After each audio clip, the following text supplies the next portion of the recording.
நண்பர்கள் அஸ்ட்ரோராஜராம் திருச்சி கன்னி லக்னம் லாபஸ்தானத்தில் சந்திரன் செவ்வாய் புதன்.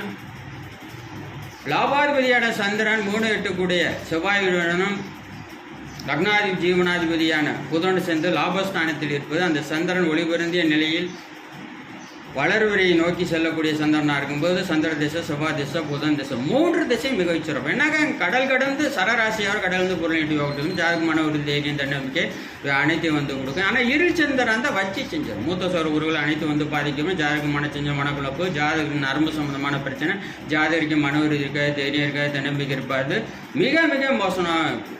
அதுக்கு விதி விலக்கு குருவின் பார்வை வந்து விதி விலக்கு. குரு சுக்கிரனுடைய பார்வை வந்து பெறும்பொழுது மறுபடியும் வந்து நல்ல பலனை செய்யும். குருவின் பார்வை ஒருத்தர் இருந்தாலே போகும்.